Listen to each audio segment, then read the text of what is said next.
Desde o momento em que nascemos, passamos uma quantidade enorme de tempo estudando o rosto um dos outros. Como os bebês, podemos reconhecer aquele grande sorriso que vemos naquela mãe carinhosa olhando para nós e assim por diante. Mas somos confrontados com muitas variantes disso, basta dar uma olhada. Todos esses são exemplos de sorrisos. Alguns vêm até nós, são muito genuínos, alguns são um pouco reservados, alguns um pouco nervosos, mas todos estão sorrindo. O que eles estão comunicando? Meu nome é Joey Navarro e por 25 anos eu fui um caçador de espiões para o FBI. Você deve estar familiarizado com o meu vídeo anterior, onde eu falei sobre linguagem corporal. Simplesmente não há efeito Pinóquio. As pessoas falam muito sobre isso e dizem besteira, podemos detectar uma mentira porque a pessoa tocou o nariz ou cobriu a boca, e isso é pura bobagem. E hoje nós vamos nos concentrar no rosto. Quando se trata de não verbais, o rosto é a chave. São tantas informações, sentimentos, nós recebemos isso do rosto e para nós o rosto assume uma primazia. Então, uma das formas de olhar para o rosto é pensar nele em duas áreas: conforto e desconforto, porque realmente é assim que o cérebro reage ao mundo. Portanto, vamos começar com o conforto psicológico. Quando estamos muito confortáveis, os músculos do rosto ficam muito relaxados e temos todos esses comportamentos associados a isso. Sorrisos, gargalhadas, geralmente as pupilas ficam um pouco mais largas, os lábios mais carnudos e geralmente o queixo tende a ficar mais para fora. E no exato momento em que há um desconforto psicológico, geralmente começa a se registrar em várias áreas. Agora, para algumas pessoas, veremos isso na testa e isso aqui entre os olhos, onde haverá rugas na testa ou o estreitamento dos olhos e, claro, o queixo abaixado. Ou, em alguns casos em que algo é realmente emocional, você verá que o queixo começa a tremer. Cobrir os olhos também é uma demonstração de desconforto psicológico. Portanto, nossos rostos, o que sentimos naquele momento é imediatamente exibido por nossos não verbais. E a maneira mais fácil de percebermos isso é compararmos esse comportamento é compatível com o conforto ou é compatível com o desconforto. Uma pergunta que sempre me fazem é: como lemos o outro? Como lemos os rostos uns dos outros? Começamos com o cabelo. Como é o penteado? De que cor é? Está seco? Está molhado? É encaracolado? Está desarrumado? Quando criança, brincamos com os cabelos uns dos outros, olhamos para os cabelos uns das outras pessoas e notamos imediatamente quando ele está molhado, seco, alterado de alguma forma. Olhamos para a testa para obter mais informações. Quando ela está lisa, nos diz que está tudo bem e plácido. Quando está enrugado, começamos a perceber que talvez haja algum tipo de desconforto. E as sobrancelhas. O arqueamento das sobrancelhas é o nosso ponto de exclamação. Nós fazemos esse movimento de sobrancelha quando vemos alguém que reconhecemos. Nós vamos: ei, como vai você? A glabela, essa pequena área entre os olhos.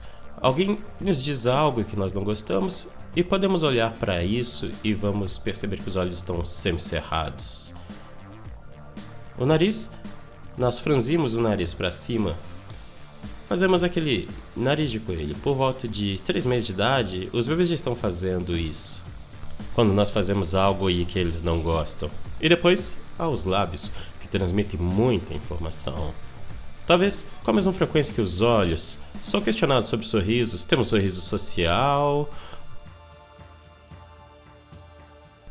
O sorriso interessado. O sorriso curioso. Temos pequenos sorrisos secretos que podemos dar a alguém que nos interessa. Há muito para se observar em nossas bocas. São muito expressivas, mas desde muito cedo já estamos nos concentrando nessas coisas. Você pode não notar, por exemplo, as pupilas, sejam elas largas ou estreitas, mas inconscientemente seu cérebro está avaliando essas informações. Há tantas coisas lá. Portanto, nunca paramos de nos comunicar com os nossos rostos. É algo que está sempre telegrafando nossas emoções, nossos sentimentos e, às vezes, até os nossos desejos. Uma das coisas que me surpreendeu ao estudar rostos foi o que eu aprendi ao longo das décadas. Quando eu olho para trás na minha infância e lembro de filmes que assisti como Zorro ou mesmo a série do Batman e Robin, uma das coisas que você percebe é que todos esses mocinhos usavam máscaras que cobriam os olhos, mas os bandidos sempre cobriam as bocas. Assim, os ladrões de banco usavam uma bandana e apenas a colocavam no rosto. Sem dúvida, estamos sendo afetados pelo fato de não podermos ver o rosto inteiro. Quer dizer, tivemos o primeiro relato disso logo após a Primeira Guerra Mundial, onde nós vimos horrores daquela guerra. E os soldados que tiveram os seus rostos de alguma forma deformados, eles tiveram que usar essas máscaras. E mesmo usando as máscaras, eles ainda não foram muito bem recebidos pela sociedade. Então, sempre houve algo perturbador em não ser capaz de ver o rosto inteiro. E eu acho que isso tem a ver com o fato de que não recebemos tantas informações de lá. Mas, mesmo com as máscaras, ainda podemos nos comunicar. Ainda podemos entender o que as pessoas estão tentando dizer. Você pode pegar a linha acima da máscara. Olhe para esse clipe e observe que, embora eles estejam usando uma máscara, ainda podemos ver as emoções por trás dessas máscaras.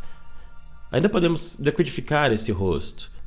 Obviamente você não terá uma compreensão labial, mas como algumas pessoas você realmente vê tanto na testa quanto na região da glabela dos olhos, e então, é claro, nas órbitas dos olhos.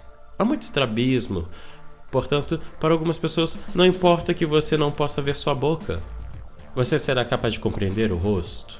Mas você sabe, o resto do corpo também está transmitindo informações. Se não podemos ver o rosto inteiro, para onde podemos ir? O pescoço, os ombros, certo? As mãos, os dedos, os polegares em particular, correto? Quando enfatizamos algo, tendemos a deixar os dedos abertos. Quando não enfatizamos, tendemos a deixá-los mais juntos. Os pés também comunicam o sentimento. Portanto, temos que redirecionar para onde estamos obtendo as informações, mas lembre-se que, desde o momento em que nascemos, estamos olhando para o rosto em busca dessas informações. Apenas temos que ter paciência com a gente mesmo e saber que ainda há informações por aí, podemos apenas ter que obtê-las de outras partes do corpo. Muitos de nós agora estão participando de videoconferências, Zoom, Google Meet e assim por diante. E o alcance visual mudou completamente, porque agora estamos apenas vendo, talvez, do peito para cima. Talvez estejamos vendo apenas o rosto. Uma das coisas que sabemos é que encontros cara a cara, isso tende a ser no nível inconsciente, mas é muito agressivo. Portanto, olhar diretamente para outra pessoa, como agora estou olhando diretamente para as lentes da câmera, está na verdade criando desconforto, que na verdade obtemos maior conforto quando viramos lentamente. Isso faz a outra pessoa relaxar. Um dos erros que encontro nas ligações do Zoom, Google Meet ou outros ambientes é que o olhar é muito direto e intenso para as lentes. Portanto, uma das coisas que você pode tentar, da próxima vez que estiver em uma videochamada, é se reposicionar e ver se você acha isso mais confortável. Veja se fica mais relaxado. Veja se, ao fazer esse comportamento, a outra pessoa faz a mesma coisa. Eles se sentem um pouco mais relaxados, talvez recostem um pouco mais. Uma das coisas que ensino é que a sincronia é harmonia. Portanto, quanto mais eu consigo fazer a outra pessoa ficar relaxada, quanto mais eu consigo espelhar os meus comportamentos, mais eu sei que estamos em sincronia. E isso é poderoso porque nós estamos nos envolvendo em um nível consciente e inconsciente.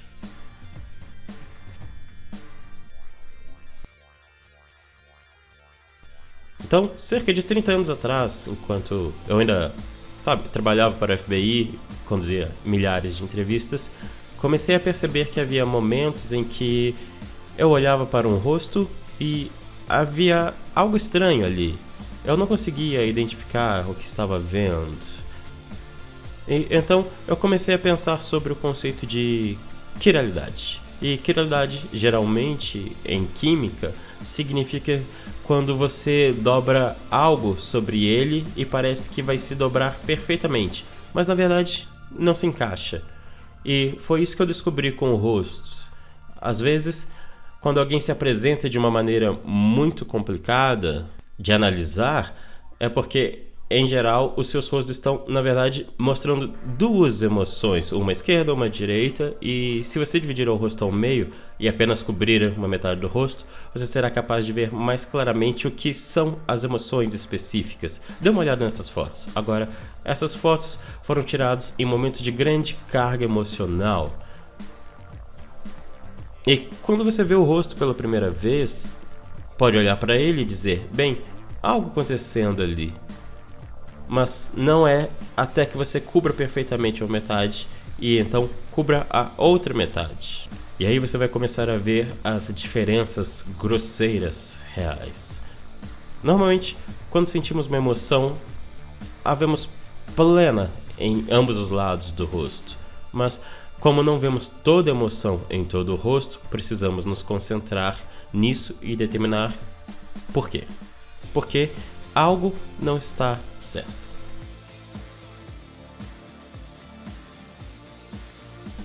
Por que nos concentramos tanto no rosto? Focamos o rosto por necessidade. Porque através dos nossos rostos podemos mostrar que nos importamos, através dos nossos rostos podemos validar o que o outro está falando. E assim, ao estudar o rosto dos outros, ganhamos compreensão sobre nós mesmos. Percebemos que nossa linguagem corporal afetará o outro positivamente. E é por isso que estudamos os não verbais. Estudamos não verbais porque isso nos beneficia, mas beneficia também o outro.